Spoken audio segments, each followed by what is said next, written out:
Hello students, कैसे हैं आप सभी। भाई हमेशा की तरह स्वस्थ होंगे, खुश होंगे, प्रसन्न होंगे। बिल्कुल, मैं भी यही चाहती हूं कि आप हमेशा खुश रहें। मैं लाली वर्मा आप सभी का मैग्नेट ब्रेन्स हिंदी मीडियम में बहुत बहुत स्वागत करती हूं। साथ ही साथ ये आशा भी करती हूं कि आप सभी पर्यावरण के प्रति पूरी तरह से सचेत हैं और पूरी तरह से पर्यावरण के प्रति मित्रवत व्यवहार अपना रहे हैं। बिल्कुल समझ गए होंगे। हाँ, तो मैग्नेट ब्रेन्स के माध्यम से हम और आप जुड़े हैं, तो thanks to Magnet Brains, thanks to social media and thanks to you all, जो आप सभी बहुत ध्यानपूर्वक सुनते हैं, समझते हैं। तो प्यारे बच्चों, मैग्नेट ब्रेन्स एक ऐसा प्लेटफॉर्म, अरे मैं तो कहती हूं भाई, मैं क्या कहती हूं, आप सब कहते हैं कि मैग्नेट ब्रेन्स है भारत का नंबर 1 प्लेटफॉर्म जो कक्षा 7वीं से 12वीं तक की online school education 100% free provide करता है। आपको वीडियो को देखना है, लाइक करना है, सब्सक्राइब करना है और ज्यादा से ज्यादा शेयर कीजिए ताकि सबको फ्री बेस्ट ऑनलाइन एजुकेशन प्राप्त हो सके। ठीक है, अब हम चलते हैं पर्यावरण की ओर। जी हाँ, हमने अपनी पाठ्य पुस्तक किसलय का 16 पाठ शुरू कर दिया है। नाम है बूढ़ी पृथ्वी का दुख। आशा करती हूं आपने पहला वीडियो जरूर देखा होगा, जिसमें हमने कवयित्री निर्मला पुतुल जी का जीवन परिचय और साथ ही साथ कविता को पढ़ा और उसकी व्याख्या की। आशा करती हूं ना सिर्फ आपने सुना बल्कि समझा भी है। अब चलते हैं हम इसी पाठ के, इसी कविता के प्रश्न उत्तरों की तरफ, और मैं आशा करती हूं कि आप मुझे बहुत अच्छे से अपने अपने विचारों को कमेंट सेक्शन में बताएंगे। कैसा लग रहा है, क्या लग रहा है, पर्यावरण के प्रति आप कितने सचेत हैं, कितने एक्टिव हैं और साथ ही साथ पर्यावरण के लिए आप कितने समर्पित हैं। कभी ये मत सोचना कि कोई तो करता नहीं है, हम अकेले पर्यावरण की रक्षा भला कैसे करेंगे। बेटा, यदि हर एक व्यक्ति यही सोचने लगा कि मैं अकेला क्या कर सकता हूं, तो सबके सब लापरवाह हो जाएं। लेकिन यदि सब यही सोचे ना कि मैं भी कर सकता हूं, यस, बूंद बूंद से जिस तरह से घड़ा भर जाता है, ठीक है, उसी तरह से हमें भी एक एक करके ही पर्यावरण के प्रति जागरूक होना होगा। एक एक से भले 2, और इस तरह से हमारा कहते हैं ना, चलते गए आगे बढ़ते गए और कारवा भी बढ़ता गया। कोशिश तो करना है हमें। पहला है प्रश्न, निम्नलिखित पंक्तियों के अर्थ स्पष्ट कीजिए। इस घाट अपने कपड़े और मवेशियां धोते, सोचा है कभी उस घाट पी रहा होगा कोई प्यासा पानी। कभी सोचा है कि या कोई स्त्री चढ़ा रही होगी किसी देवता को अर्घ्य। क्या कभी सोचा है, क्या कभी ये सोचा है कि अपने कपड़े और मवेशी, मतलब जानते हो, मवेशी मतलब पालतू जानवर, पालतू जानवरों को मवेशी कहा जाता है। क्या कहा जाता है बेटा? मवेशी का अर्थ होता है, मवेशी अर्थात पालतू जानवर, ठीक है, पालतू पशु। तो इसका अर्थ यही है कि जो भी इस घाट मनुष्य क्या करता है, सिर्फ अपनी सुविधा अनुसार सोचता है। उसको लगता है कि मैं जो कर रहा हूं वो सही है, और हर एक मनुष्य को यही लगता है। फिर भाई गलत कौन है, यही बात आ जाती है ना सामने कि सब कहते हैं कि मैं सही हूं, मैं सही हूं, तो गलत कौन है? क्योंकि आप जिससे कहोगे ना कि तुम में ये कमी है, वो मानेगा नहीं। इसलिए तो कुछ लोग किसी के बारे में सोचना या उसको रोकना टोकना ही बंद कर देते हैं। तो अब यहां पर बात आती है कि आखिर क्यों, क्या हुआ कि हम प्रकृति के साथ मित्रवत व्यवहार नहीं कर रहे हैं। आखिर क्या हो रहा है जो हम प्रकृति के साथ शत्रुता निभा रहे हैं। हम क्या इतने स्वार्थी हो गए हैं कि हमें कुछ भी दिखाई नहीं दे रहा है। चलो देखते हैं अब इसका। जिस घाट पर तुम कपड़े और मवेशियों को धो रहे हो, उसी घाट पर कभी तुमने सोचा है कि घाट पर कोई दूसरा प्यासा पानी पीता है या कोई स्त्री अर्घ्य देती है? ये हमें सोचना होगा। अगला है, अगर नहीं तो क्षमा करना, मुझे तुम्हारे आदमी होने पर संदेह है। यहां पर कवयित्री निर्मला पुतुल जी ने कहा है कि यदि तुम्हें पेड़ों के कटने पर उसकी चीख सुनाई नहीं देती, यदि तुम्हें नदियों का रुआसापन सुनाई नहीं देता, प्रदूषित हो रही हैं, ठीक है, उनके आंसू दिखाई नहीं देते, यदि तुम्हें पहाड़ों की चीख सुनाई नहीं देती, यदि तुम्हें बूढ़ी पृथ्वी के आंसू दिखाई नहीं देते, तो माफ करना, मुझे संदेह है, मुझे शक है, क्या तुम मनुष्य हो? नहीं, क्योंकि मनुष्य पत्थर तो नहीं है ना। कुछ लोगों को कहते हैं ना, अरे बड़ा पत्थर दिल इंसान है। कैसे व्यक्ति को कहते हैं पत्थर दिल इंसान, बताओ जरा? जो भावना शून्य हो, जिसको किसी के दुख दर्द का कोई एहसास ना हो, जो कभी भी किसी के प्रति दया या सहानुभूति की भावना ना रखे, उसको कहा जाता है ना बेटा पत्थर दिल इंसान। इंसान है तो भावनाएं होनी ही है। इसलिए कवयित्री ने कहा है, अगर ये भावना नहीं है, यदि प्रकृति का दर्द दुख तुम्हें दिखाई नहीं देता, तो क्षमा करना, मुझे संदेह है कि तुम इंसान हो। संपूर्ण कविता में हमने जो भी कविता पढ़ी, आशा करती हूं प्रीवियस वीडियो जरूर देखा होगा, और यदि नहीं देखा है, कुछ बच्चे क्या करते हैं, सिर्फ प्रश्न उत्तर वाला वीडियो देखते हैं, हो सकता है कॉपी कंप्लीट करनी हो, तो इसलिए आप सिर्फ प्रश्न उत्तर वाला देखते हैं बेटा। लेकिन एक बात सुनो, पहला वीडियो व्याख्या वाला वीडियो जरूर देखा करो, जिसमें आपको सिर्फ लिखना ही नहीं है, जब आप समझ लोगे ना, तो अपने आप से आप उत्तर भी बनाकर लिख पाओगे, और वो उत्तर होंगे एकदम सही। तो कुछ हमें सिर्फ इसलिए नहीं करना है कि ये हमारे मतलब का है, मतलब ही नहीं बनना है, थोड़ा सा मतलब ही होना है, लेकिन स्वार्थ सिद्ध नहीं करना है। हमें पहला वीडियो देखना है ताकि कोई भी पाठ की कहानी या कविता का भाव हमें समझ में आ जाए, फिर देखो आप कैसे उत्तर भी लिख लोगे, और जो भी पाठ से संबंधित बहुविकल्पी प्रश्न होते हैं ना, उनको भी आप बहुत अच्छे से पूरे कर लोगे, ठीक है। तो कवयित्री ने कहा, क्या कहा है, अगर तुमने पर्यावरण में उत्पन्न दोषों तथा बढ़ती समस्या के प्रति संवेदनशीलता नहीं दिखाई, तो कवयित्री यही कहती हैं कि मुझे क्षमा करना, मुझे संदेह है तुम्हारे आदमी होने पर, क्योंकि आदमी में तो भावनाएं होंगी, आदमी तो संवेदनशील होगा। यदि तुम पेड़ों को कटते हुए उनकी चीख पुकार सुन पा रहे हो, और पेड़ों को काटने से रोक रहे हो किसी को, या पेड़ों की सुरक्षा के लिए अपना जीवन लगा रहे हो, तब जाकर समझ में आएगा कि तुम इंसान हो। क्या आपने एक पक्षी प्रेमी, महान पक्षी प्रेमी सालिम अली का नाम सुना है? एक और पक्षी प्रेमी D.H. लॉरेंस का नाम सुना है?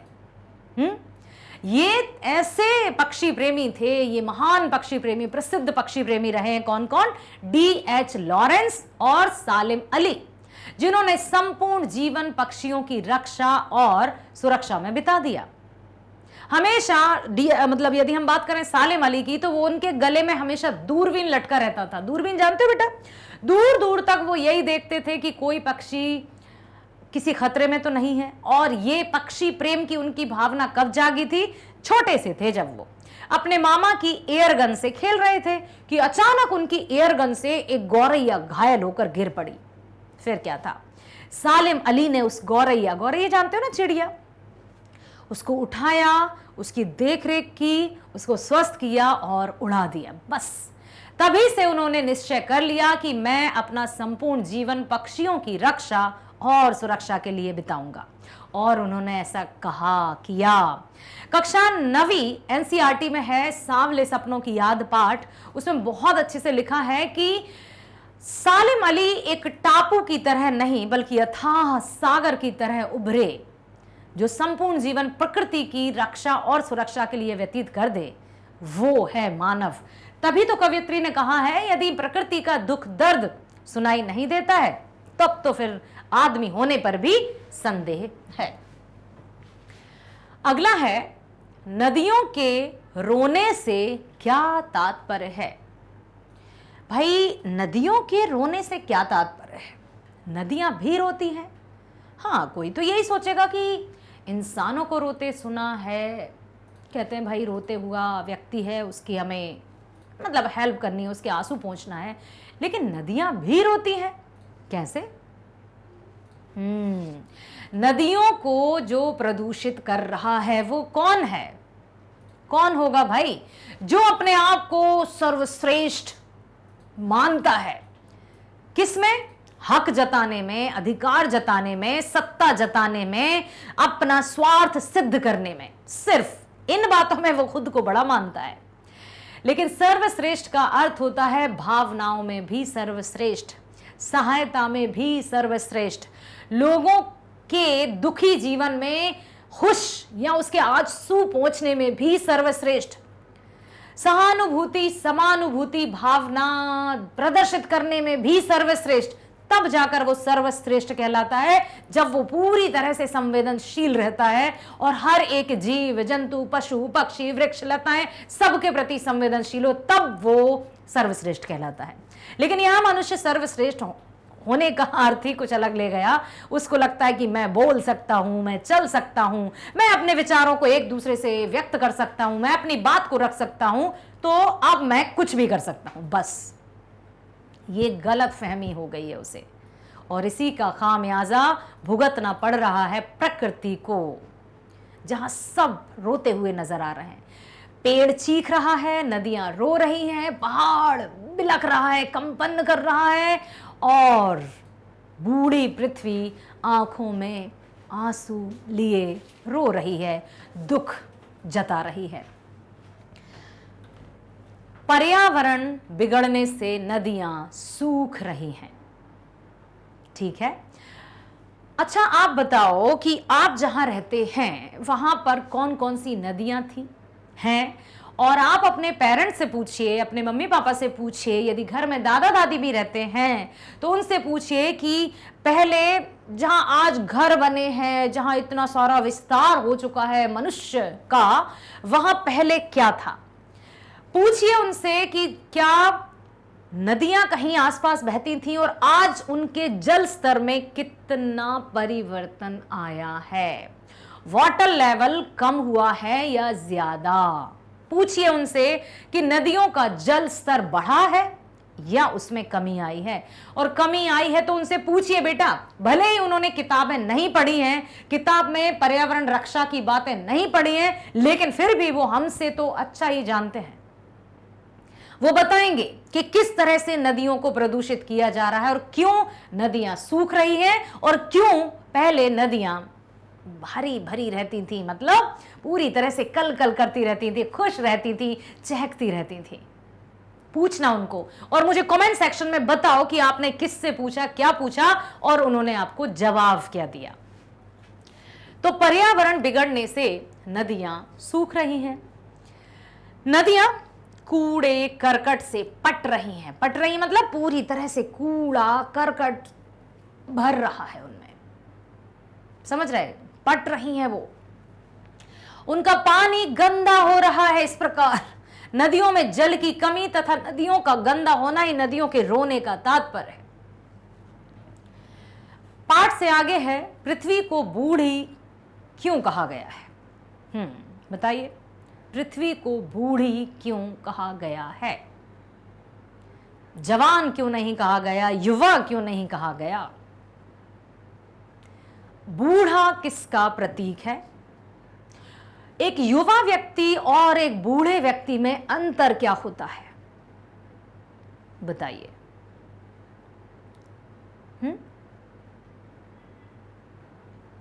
बताइए जल्दी से कि पृथ्वी को बूढ़ा क्यों कहा गया है? क्या वो असहाय हो गई है? क्या मनुष्य ने अपने स्वार्थ की बाहें इतनी फैला ली हैं कि उसे प्रकृति का कुछ भी दुख दिखाई ही नहीं दे रहा है? पर्यावरण में दिन प्रतिदिन दोष बढ़ रहे हैं। दोष मतलब क्या होता है? बुराइयां जो पृथ्वी के विनाश की सूचना दे रहे हैं, अर्थात पृथ्वी विनाश के कगार पर बैठी है। इसलिए क्षीण आयु पृथ्वी को बूढ़ी पृथ्वी कहा गया है। बच्चे का जन्म हुआ, शिशु, फिर बाल्यावस्था में प्रवेश किया, फिर किशोर अवस्था में प्रवेश किया, फिर युवावस्था में प्रवेश किया, फिर प्रौढ़ावस्था में प्रवेश किया। चलो मैं लिख देती हूं ताकि आपको याद रहे कि जब एक शिशु ठीक है, शिशु ने जन्म लिया, फिर उसके बाद वो बालक कहलाया, उसके बाद वो किशोर अवस्था में कदम रखता है, उसके बाद वो क्या हो जाता है, युवावस्था में कदम रखता है, उसके बाद वो प्रौढ़ अवस्था में कदम रखता है, प्रौढ़ावस्था,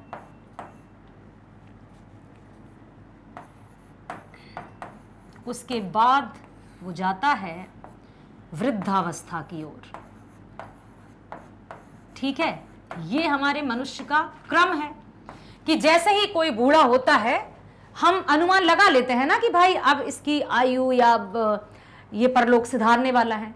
कोई भी बूढ़े या बुजुर्ग व्यक्ति की जब मृत्यु होती है तो हम सब जानते हैं कि हम कहते हैं कि चलो भगवान ने उनको मुक्ति दे दी, कम से कम उन्हें बिस्तर में पड़े पड़े करहाना तो नहीं पड़ रहा, कम से कम अब उनको तड़पना तो नहीं पड़ रहा है, अच्छा है उनको मुक्ति मिल गई। दुख होता है कि वे हमारे अपने हैं, लेकिन उनके लिए यदि उनकी दृष्टि से सोचा जाए तो हम उतना पीड़ित नहीं होते हैं जब कि उनके स्थान पर यदि कोई बालक, किशोर या युवा व्यक्ति अपनी आयु से पहले यदि मृत्यु को प्राप्त हो जाए तो सबको धक्का सा लगता है कि अरे ये अनहोनी क्यों हुई, ये तो मतलब कैसे कोई सह सकता है। अब पृथ्वी की आयु बहुत कम बची है, ये किस आधार पर कहा जा रहा है, क्योंकि प्रकृति में दोष, प्रदूषण, पर्यावरण का धीरे धीरे धीरे ह्रास होता जा रहा है, नाश होता जा रहा है, जिससे पृथ्वी की आयु कम अर्थात वो वृद्धावस्था में है। ठीक है, वृद्धावस्था का अर्थ क्या है, आयु कम होना। तो पर्यावरण में दिन प्रतिदिन दोष बढ़ रहे हैं जो पृथ्वी के विनाश की सूचना दे रहा है, अर्थात पृथ्वी विनाश के कगार पर बैठी है, मतलब मौत के दरवाजे पर बैठी है। किसको कहेंगे मौत के दरवाजे पर? मान लो कोई बच्चा बैठा हो, कोई किशोर बच्चा बैठा हो, कोई युवक बैठा हो, कोई प्रौढ़ समझते हो, प्रौढ़ मतलब 40 के बाद वाली जो आयु रहती है, 40 से 50 के बीच की आयु प्रौढ़ावस्था, 50 के बाद 60 के बाद वृद्धावस्था कहलाने लगती है। ठीक है, तो यदि इन सब में ये सब बैठा है कोई, तो हम किसे कहेंगे कि मृत्यु के बहुत निकट है? वृद्धावस्था को ही कहेंगे ना कि ये मृत्यु के बहुत निकट है। ठीक इसी तरह से पृथ्वी विनाश की कगार पर बैठी है। अब जो मृत्यु की कगार पर बैठी है वो बूढ़ी ही तो होगी ना, इसलिए क्षीण आयु पृथ्वी को बूढ़ी पृथ्वी कहा गया है। समझ में आया बच्चों? चलो बहुत बढ़िया। पेड़ का कटकर गिरना एवं पेड़ का टूटकर गिरना में क्या अंतर है? बहुत प्यारा प्रश्न है कि पेड़ का कटकर गिरना या पेड़ का टूटकर गिरना, इन दोनों में अंतर क्या है? भाई प्रश्न इतना अच्छा है कि जब किसी पेड़ को कुल्हाड़ी या आरी से काटा जाता है, आरी जानते हो, इस तरह का एक देखो ऐसा ऐसा ऐसा ऐसा ऐसा ऐसा इसमें धार टाइप की रहती है जिससे पेड़ को काटा जाता है। एक कुल्हाड़ी भी रहती है, ये कुल्हाड़ी है, ये आरी है। ठीक है, जब किसी पेड़ को कुल्हाड़ी, ये कुल्हाड़ी है या आरी से काटा जाता है तो वह गिर जाता है, जिसे कट कर गिरना कहते हैं। लेकिन जब पेड़ पर अधिक फल लग जाते हैं अथवा आंधी या तूफान के झोंके में पेड़ टूटकर गिरते हैं, जिसे टूटकर गिरना कहते हैं। तो कटना और अपने आप गिरना दोनों अलग अलग है। मनुष्य जब अपनी स्वार्थ की भावना को पूरा करने के लिए पेड़ को कुल्हाड़ी से या आरी से, चलो मैं लिख ही देती हूं, ये है कुल्हाड़ी, ठीक है, और ये है आरी। जब आरी या कुल्हाड़ी से पेड़ को काटा जाता है तो उसको कटकर गिरना, और जब फल अधिक लग गए हों, आंधी या तूफान से वो गिर जाता है तो उसको टूटकर गिरना कहते हैं। ठीक है, पृथ्वी को प्रदूषण से बचाने हेतु आप क्या कर सकते हैं? बताइए, आप क्या कर सकते हैं? प्रकृति को, पृथ्वी को प्रदूषण से बचाने के लिए आप क्या कर सकते हैं? हम अधिक से अधिक पेड़ लगा सकते हैं, और क्या कर सकते हैं? वृक्षों को काटने से रोक सकते हैं। लेकिन कैसे? क्या हमें पता होगा कि कहां कहां पेड़ कट रहे हैं? हम जाएं जल्दी। क्या कर सकते हैं हम? इसके लिए वन रक्षक, जो वन विभाग के अधिकारी हैं, सरकार को इसको चौकन्ना रहना होगा, ताकि वो वन विभाग के जो अधिकारी हैं उनको बिल्कुल टाइटली स्ट्रिक्ट ऑर्डर देकर कहें कि आप कहीं भी यदि आपके इलाके में कोई वृक्ष काटा जाता है तो आपकी जिम्मेदारी होगी। स्ट्रिक्ट उनको यदि इंस्ट्रक्शंस मिल जाएंगे, निर्देश मिल जाएंगे, तो इससे भी बहुत कुछ लाभ होगा। हम व्यक्तिगत रूप से क्या कर सकते हैं? पेड़ पौधे लगा सकते हैं, ठीक है। हम जो नदियों में कुछ भी दूषित पदार्थ बहा देते हैं उसको अपने आप को रोकना होगा। नदियों में मवेशियों को नहीं धोना है, नहीं नहलाना है, गंदे कपड़े नहीं धोना है, ठीक है। और क्या कर सकते हैं हम? जो छोटी, जैसे हमारी गाड़ी है, बाइक, उसमें बहुत खतरनाक धुआं निकल रहा है, तो हम साइलेंसर लगवाकर उसको, जहरीली गैस को हवा में फैलने से रोक सकते हैं। ये हम कर सकते हैं, जो हर एक व्यक्ति अपना योगदान दे सकता है। पृथ्वी को प्रदूषण से बचाने के लिए हमें पेड़ों की संख्या वृक्षारोपण कर बढ़ानी होगी, पेड़ को रक्षित रखना होगा, नदियों की सफाई पर ध्यान देना होगा, पहाड़ों को टूटने से बचाना होगा, कल कारखाने से निकलने वाली प्रदूषित गैस से बचने का उपाय करना होगा। और सिर्फ चाहिए हम नहीं करेंगे, हम क्या करेंगे? हमें हर एक को ये जिम्मेदारी लेनी होगी उत्तरदायित्व के साथ कि हम प्रकृति के साथ हैं और उसकी रक्षा करेंगे। आशा करती हूं हर एक प्रश्न को आपने सुना भी है, समझा भी है और पर्यावरण के प्रति आप जागृत भी हुए हैं। प्यारे बच्चों, इतना याद रखो कि इंसाफ की डगर पर बच्चों दिखाओ चल के, ये देश है तुम्हारा, नेता तुम ही हो कल के। अर्थात तुम्हारे एक मजबूत कंधों पर ही आगे आने वाला जो देश है ना, उसका भविष्य टिका हुआ है। तो अपने आप को जागृत कीजिए, अपने आप को ऊर्जावान बनाइए, स्वस्थ रहिए, खुश रहिए, पर्यावरण के प्रति सचेत रहिए और बने रहिए मैग्नेट ब्रेन्स के साथ। चलो तो मिलते हैं नेक्स्ट वीडियो में। स्वस्थ रहना, खुश रहना, bye bye, thank you so much.